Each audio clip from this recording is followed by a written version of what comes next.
Et bonjour à tous, j'espère que vous allez bien. On se retrouve aujourd'hui pour le test de la Ultra Glide 3 de Salomon. Comme d'habitude, ce test n'est pas rémunéré et la marque m'a fourni le matériel pour qu'il soit réalisé. Je les en remercie. Alors je pense que depuis quelques temps, la gamme Ultra Glide, elle a certainement fait beaucoup de bruit, mais pas forcément à cause de la Ultra Glide 3, mais peut-être plus à cause de la S-Lab Ultra Glide. Cet été, on a quand même vu vraiment beaucoup de monde courir avec, celle qui était rouge et blanche, par exemple sur l'UTMB, Mathieu l'a possédée, casquette verte, Alexandre Bouchette l'a possédée également. Bref, il y a beaucoup de monde qu'on a vu courir avec cette chaussure. Et si la communication, en tout cas la visibilité de la S-Lab, elle a été considérable, faut pas oublier sa petite sœur, ou en tout cas ce qu'on appelle la version gamme, la version tout public, la version classique, appelez-la comme vous voulez, qui est en fait pas la S-Lab Ultra Glide, mais la Ultra Glide. Et la Ultra Glide 3, que j'ai ici, qui a pas mal évolué depuis la Ultra Glide 2 et qui propose maintenant pas mal de caractéristiques que la S-Lab Ultra Glide a également. Je vais pas trop faire de points dans cette vidéo sur la Ultra Glide 2 parce que je ne connais pas le modèle et ce sera difficile pour moi de faire des comparaisons entre deux modèles que je possède pas, donc je vais me concentrer sur la Ultra Glide 3.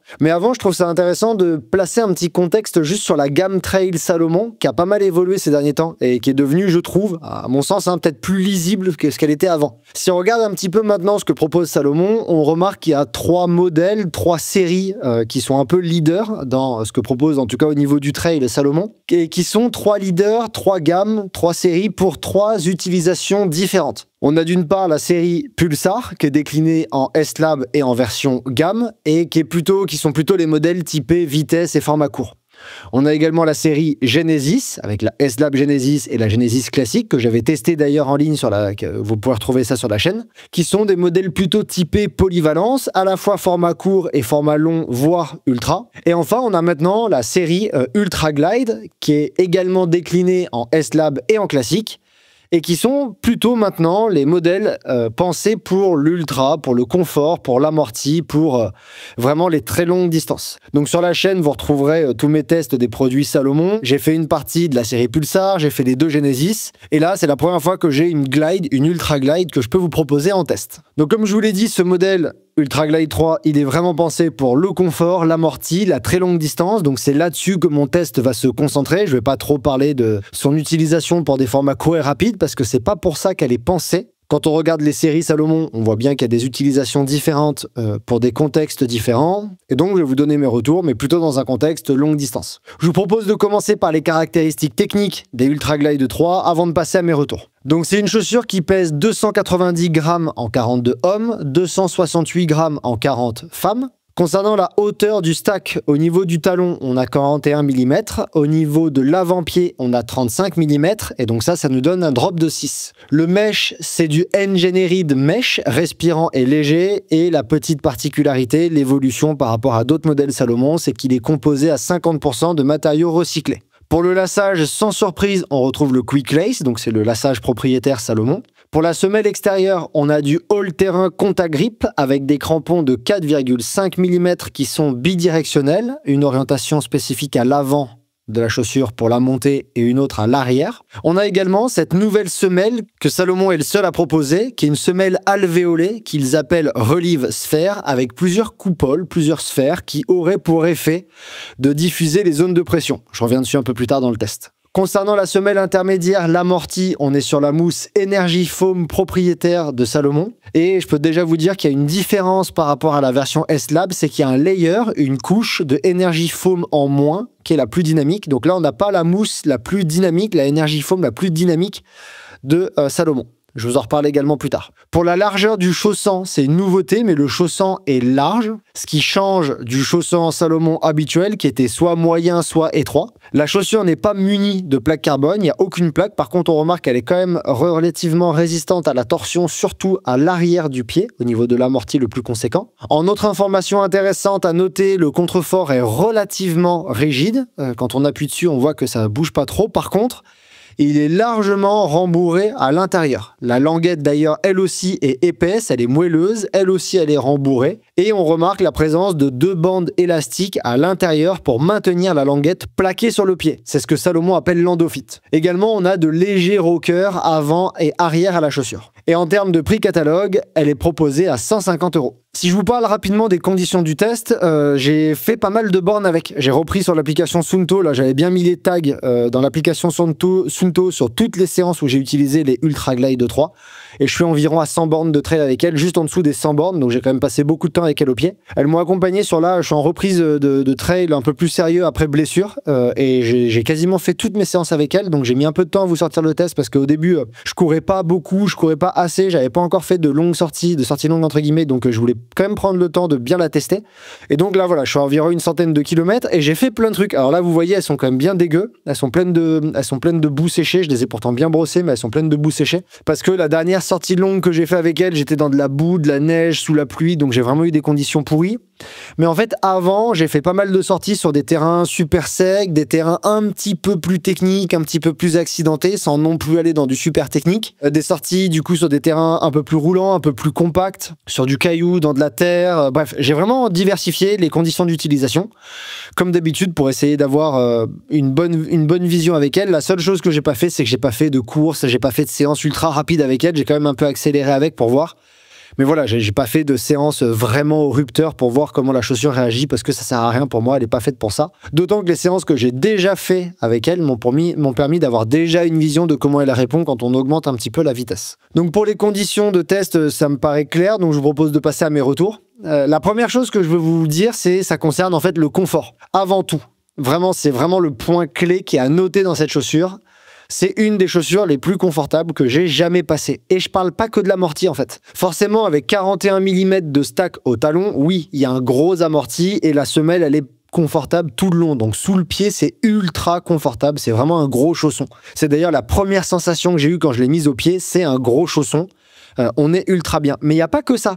En fait, toutes les structures de la chaussure sont pensées pour que ce soit confortable.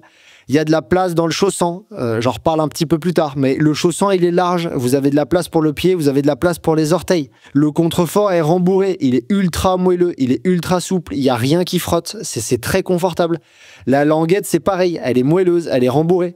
Une des grosses différences qu'on peut observer avec la S-Lab Genesis, c'est que même la chaussure bien serrée, on ne sent jamais le quick lace. Un des défauts que peut avoir le quick lace, parfois, c'est si vous serrez un peu fort, on peut avoir, comme c'est la cordelette un petit peu rigide et fine, c'est pas comme des lacets plats. On peut sentir parfois les lacets, ce qui peut amener un petit peu d'inconfort. Il y a déjà des gens qui en ont parlé de ce type d'inconfort, si vous regardez un petit peu ce qui se dit sur Internet. Et là, c'est quelque chose qu'on sentira jamais. Je veux dire, même la chaussure très serrée, moi, j'ai jamais senti le quick lace qui m'appuyait sur le dessus du pied parce que justement, la languette, elle est tellement rembourrée que le confort est vraiment maximal. Donc la première chose qu'il y a à garder en tête là-dessus, c'est que la mission que Salomon s'est donnée de proposer une chaussure qui est ultra confortable, en tout point, elle est réussie cette mission. Il n'y a aucun doute là-dessus. Quand vous la mettrez, si vous faites l'acquisition de ce modèle, vous aurez quelque chose d'ultra confortable au pied. La deuxième chose que moi je veux discuter, ça va concerner la semelle alvéolée, qui a également été pensée pour améliorer le confort.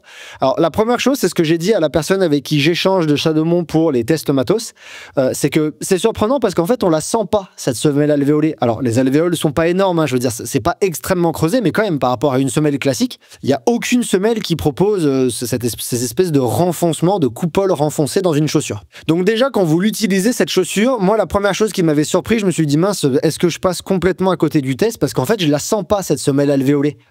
Et en fait, c'est normal. C'est normal, la personne avec qui j'échange m'a dit c'est normal, c'est pas fait pour être senti, c'est juste fait pour sur de la très longue distance, chose que j'ai pas fait avec. La plus longue sortie que j'ai réalisée avec elle au pied, c'était 3 heures. La plus longue distance, sur la longue distance, vous allez pas le sentir, le but c'est simplement que ça réduise certaines pressions au niveau du pied. Donc pour les personnes qui pourraient avoir peur de ressentir ces espèces de coupoles de renfoncement, il n'y a pas de crainte à avoir, ok, vous ne sentirez pas la semelle alvéolée. Par contre, vous ressentirez sans aucun doute un confort qui est vraiment maximal sous le pied. Juste un petit point sur pourquoi est-ce que Salomon a créé cette semelle alvéolée. En fait, ça vient de leur participation à l'Ultra Trail scientifique de Clécy.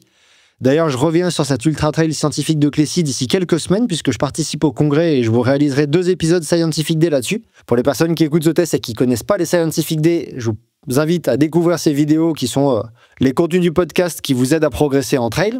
Et en fait, ils ont fait donc des analyses sur l'Ultra Trail scientifique de Clécy et sur l'UTMB, et ils ont remarqué qu'il y avait certaines zones d'inconfort qui revenaient sur les Ultra Trail sous le pied, et que ces zones, elles pouvaient être mappées, elles pouvaient être cartographiées en certains points clés. Et donc, ce qu'ils ont fait chez Salomon, alors j'ai pas les datas exactes, j'ai pas les designs des études exactes, mais ils ont fait en sorte de créer une semelle qui a pour but de réduire un petit peu les zones de pression les plus importantes qui pouvaient être celles qui génèrent le plus d'inconfort, afin de diminuer ces zones de pression. Donc voilà, j'en sais pas plus que ça sur la construction de cette semelle, mais il y a quand même eu des datas à l'appui, il y a quand même eu des tests en interne avec semelle alvéolée versus semelle non alvéolée, avec certaines zones de pression versus d'autres zones de pression, donc des cartographies différentes si vous voulez. Et ils ont montré que, en fait, eux, ce qu'ils ont trouvé en termes de data, je ne sais pas si ce sera publié dans les années à venir, si c'est le cas, je vous ferai un épisode là-dessus évidemment.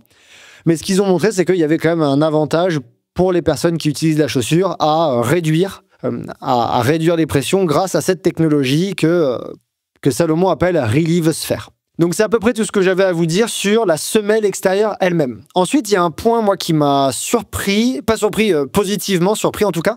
Ça va concerner l'accroche et l'adhérence j'ai trouvé vraiment bonne. Alors les crampons, j'avais un peu peur parce qu'il n'y en a pas non plus énormément des crampons, mais quand même, je me suis dit, est-ce que, entre guillemets, si peu de crampons, ça suffit? C'est des crampons de 4,5, donc c'est déjà pas mal. Ils sont bidirectionnels, ça change, ils ont changé de forme par rapport à d'autres modèles Salomon, par exemple par rapport à une S-Lab Genesis, ça a changé de forme, et je me suis demandé si ça avait changé. Et en fait, je trouve que oui.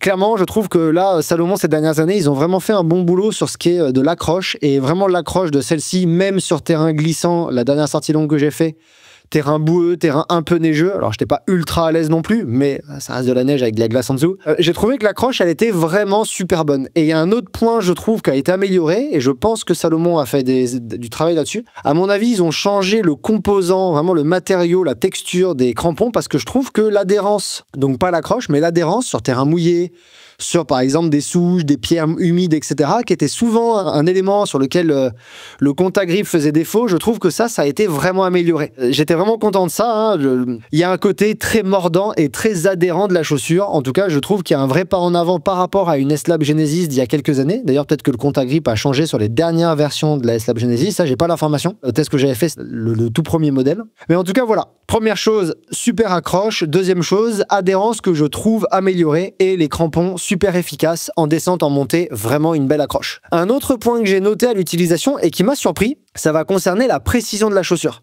Je parle pas de la précision en termes de mouvement avec le pied, d'osmose que la chaussure pourrait faire avec le pied, parce que ça, on l'a pas. La largeur du chausson est très considérable et on n'a pas cette sensation comme on peut avoir sur une S-Lab Pulsar 3 où on a vraiment une osmose parfaite, on a l'impression que la chaussure et le pied c'est la même chose. Par contre, en termes de précision, ce que je veux dire, c'est plutôt en termes de précision concernant les sensations sous le pied. Je vous l'ai amené ici pour la tester parce que là, il n'y a pas longtemps, je vous ai fait le test de la Trabuco Max 4 de ASICS. Et pour les deux chaussures, on a un stack qui est similaire. Les deux, elles sont en 41 mm. La Salomon, c'est 41, la Trabuco Max 4, c'est 40. Donc c'est pareil. Les deux chaussures, franchement, c'est pareil en termes d'épaisseur. Et pourtant, il y a une grosse différence, je trouve, et j'ai passé les deux au pied pour confirmer ce que je ressentais. Il y a une grosse différence de sensation entre ce que la Ultra Glide 3 propose et la Trabuco Max. Et je pense que c'est pas une question de stack, c'est pas une question de hauteur de stack, c'est plus une question de densité de mousse et de composants de la mousse elle-même. En tout cas, c'est la seule hypothèse que je peux faire. Je trouve que là où la Trabuco Max 4, elle proposait vraiment un lissage des sensations sous le pied, c'est-à-dire que vraiment, il y a des gens qui aiment, il y a des gens qui aiment pas, mais on ne sent rien quasiment sous le pied avec la Trabuco Max, le terrain est lissé. Je sais que moi, parfois, ça m'a plu, parfois, j'ai envie de sentir plus les choses. Là, avec la Salomon, j'ai quand même senti que j'avais les sensations du terrain. Alors peut-être que la mousse est moins dense sur la Ultra Glide 3, ce qui fait qu'on garde quand même certaines sensations, pas toutes, c'est pas une S-Lab Pulsar 3, mais on garde certaines sensations sous le pied. Et ça, c'est quelque chose que j'ai trouvé assez appréciable, parce que du coup, on garde quand même une petite sensation de précision, on arrive à quand même savoir sur quel terrain on évolue. Et ouais, c'est le genre de feedback dans le pied que moi j'aime bien, je trouve ça agréable. Donc la précision, elle n'est pas complètement lissée. En tout cas, le terrain ne sera pas complètement lissé avec la Ultra Glide 3. Vous allez garder normalement des sensations sous le pied. Il y a un point également dont je veux parler avec cette chaussure, ça va concerner la stabilité. En fait, le contrefort rigide plus, vous le voyez là, le fait que l'amorti remonte un petit peu le long du talon, ça fait qu'on a le pied qui est quand même pas mal enfoncé dedans et qui est pas mal coqué. Par rapport à la S-Lab Genesis, qui typiquement propose un contrefort qui est très souple et du coup, les torsions du terrain, on peut plus les sentir si vous avez par exemple des faiblesses au niveau de la stabilité du talon. Moi, c'est typiquement mon cas parce que j'ai eu des blessures à répétition au niveau de la cheville. Typiquement, une chaussure qui est un peu instable au talon, je le sens. Là, c'est pas du tout quelque chose qu'on sent avec cette chaussure. Au contraire, la stabilité au niveau du talon, le pied, il est extrêmement bien maintenu. Je pense que ça, c'est ce maintien super fort. Il est permis par le contrefort qui est légèrement rigide et par cette espèce de structure de semelle intermédiaire qui remonte un peu et qui vient emprisonner un petit peu le talon. Donc pour les personnes qui veulent beaucoup de stabilité au niveau du talon, je sais que moi c'est quelque chose que j'apprécie sur des chaussures, cette stabilité au niveau du talon. Je pense que ça peut vraiment vous plaire parce que c'est une chaussure qui est très très stable. Au contraire, les personnes qui recherchent plus de mobilité, ça risque, les sensations là dans la Ultra Glide 3 risquent de pas vous plaire. Il y a un point qui est à garder en tête, c'est que par contre, c'est pas une chaussure qui est très dynamique. Là, elle va clairement rejoindre la Trabuco Max 4. C'est un gros chausson, c'est ce que j'ai dit. Donc, il y a des petits rockers qui font que c'est pas non plus très désagréable. On n'a pas du tout l'impression d'avoir une chaussure ultra plate, un parpaing, un bout de bois sous le pied. Néanmoins, c'est pas une chaussure qui réagit très fort quand vous courez, surtout à haute vitesse ou que vous voulez mettre un peu du rythme à plat. Que vous voulez mettre un peu du rythme en montée, c'est pas une chaussure qui est faite pour, je veux dire, elle répond pas trop. Peut-être que c'est lié justement à ce que j'ai dit avant, c'est-à-dire que dans la S-Lab Ultra Glide, il y a une couche de Energy Foam Plus, qui est une autre type de mousse de Salomon. Dans la Ultra Glide 3, c'est que de la Energy Foam. Et peut-être que cette couche en plus dans la S-Lab Ultra Glide, elle donne un peu plus de dynamisme que la Ultra Glide 3, et elle ne l'a pas. Donc on sent une chaussure qui est quand même un peu, je veux pas que ça sonne péjoratif, mais qui est un peu plan-plan, quoi. Je veux dire, elle est un peu molle, il n'y a pas beaucoup de répondants sous le pied. Et en même temps, je pense pas qu'elle soit pensée pour. À mon avis, pour les personnes qui cherchent une chaussure de longue distance, de très longue distance, mais qui veulent de la dynamique, ils vont plutôt se tourner vers la S-Lab Genesis.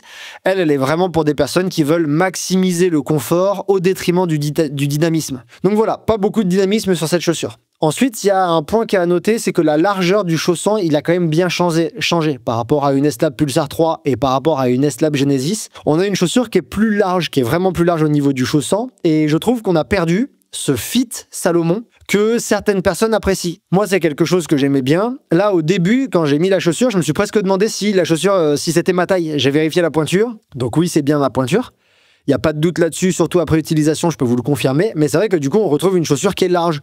Un petit peu, non pas comme une Trabuco Max 4, mais comme une Trabuco 13. Peut-être pas autant que la Trabuco 13, mais quand même, il y a de la place au niveau de la chaussure. Le but, c'est de maximiser le confort. Certaines personnes ont le pied large, certaines personnes ont le pied normal. Et il faut savoir que sur la longue distance, le pied, surtout sur la très longue distance, le pied a tendance à gonfler un peu. Comme j'ai pas fait d'ultra trail avec elle, je peux pas vous dire, mais je pense que Salomon a fait ce choix pour ces raisons-là. C'est-à-dire permettre ces genres d'adaptation du pied, à savoir que le pied va gonfler avec la très longue distance et donc maintenir quand même du confort quand les heures passées dans l'effort vont s'accumuler. Mais voilà, quand vous allez mettre la chaussure, si vous faites des trails plutôt moyens et courts, sachez que vous risquez, si vous aimez le fit Salomon, vous n'allez pas le retrouver et vous allez avoir une chaussure qui est quand même plutôt large et donc qui sera peut-être plutôt adaptée pour les ultras. Ça tombe bien, c'est l'utilisation prévue de cette chaussure. Il y a un seul petit point de crainte que je voudrais soulever et malheureusement j'ai pas pu le tester parce que je réalise cette vidéo, on est en mars, je l'ai plutôt testé dans des conditions de chaleur tempérées ou froides, comme je vous ai dit dans la neige il y a pas longtemps. Je sais pas trop si toutes ces structures vont pas faire, en plus par exemple le rembourrage de la languette, etc. Je peux pas vous dire ce qu'il en est de la respirabilité de la chaussure. Il y a des chaussures qui sont plus ou moins respirantes que d'autres et celle-là, je me demandais si toutes les structures rembourrées ne vont pas faire qu'on va avoir un peu plus chaud aux pieds avec la Ultra Glide 3 qu'avec une autre chaussure. C'est très minime et vous l'entendez depuis tout à l'heure, la plupart de mes retours sont très positifs. Moi, je suis vraiment très content de cette chaussure. Je la trouve vraiment très sympa et surtout très adaptée à l'utilisation prévue. Il n'y a pas grand-chose qui me fait dire « Ah bah ouais, mais elle est prévue pour l'Ultra, mais... » ils n'ont pas fait ça. On retrouve toutes les caractéristiques que des personnes qui veulent du confort sur un ultra trail pourraient vouloir retrouver dans une chaussure. Du coup, la seule question que je me pose, c'est dans les conditions chaudes, parce que quand même, il y a du tissu, ok, c'est rembourré. Alors ok, c'est un mesh qui est respirant alvéolé par-dessus, mais quand même, il y a de la matière. Et là, de suite, je peux pas vous dire si c'est une chaussure dans laquelle on va avoir un peu plus chaud qu'une autre ou pas. Alors, il n'y a pas de Gore-Tex, donc déjà, ça fait du bien en termes de respirabilité, parce que ça, c'est vraiment c'est une membrane qui va clairement diminuer la respirabilité. Le Gore-Tex, ce sera pas à ce point-là. C'est une question que je laisse ouverte. S'il y a des personnes qui les ont testés en conditions chaudes parce qu'ils vivent dans des lieux où il fait déjà chaud, n'hésitez pas à me mettre un commentaire sous cette vidéo pour dire ce que vous en pensez. C'est vraiment juste une question que je laisse ouverte. Est-ce que en conditions chaudes, on va pas avoir un peu plus chaud avec elle, par exemple avec cette grosse languette qui est prévue là, que par rapport à une autre chaussure? Le dernier point positif avec lequel je vais conclure, c'est le prix. En fait, je trouve ça super cool, 150 €. Alors oui, tous les prix ont monté. Il y a quelques années, 150 € c'était cher. Si on se place aujourd'hui en 2025 dans le prix des marchés de chaussures de trail, 150 €, c'est pas ultra cher, ça fait partie des chaussures qui sont quand même plutôt abordables. Donc moi je trouve ça quand même intéressant que Salomon propose une chaussure qui a un prix abordable, c'est-à-dire dans un budget qui correspond à la moyenne du tarif des chaussures. 150 € pour moi, du coup, c'est intéressant pour une chaussure qui va certainement avoir une belle longévité, parce qu'il y a beaucoup d'amortis, je pense pas qu'elle meure en très peu de temps. Je peux pas vous en dire plus sur la longévité, sur la durabilité de la chaussure, parce que je l'ai testé que sur 100 bornes, et c'est impossible de faire un test durabilité dans un test matos comme celui que je réalise aujourd'hui. Donc, si jamais je l'utilise beaucoup plus, je vous mettrai un commentaire sous la vidéo pour vous dire ce que j'en pense. S'il y a des personnes qui l'ont beaucoup utilisé, pareil, n'hésitez pas à mettre un commentaire concernant la durabilité. Mais voilà, à 150 €, c'est un modèle abordable et je trouve ça intéressant. En conclusion du test, vous l'aurez compris, c'est vraiment une chaussure qui se destine aux personnes qui veulent du confort. Du confort, du confort, du confort. C'est le point fort numéro 1 de cette chaussure. Il y a un bel amorti, c'est très confortable, il y a beaucoup de structures qui permettent ce confort, donc c'est vraiment le point numéro 1. Il ne faut pas venir chercher du dynamisme sur la chaussure, elle n'est pas prévue pour, elle est prévue pour de la très longue distance et des personnes qui veulent être bien dans leur pompe.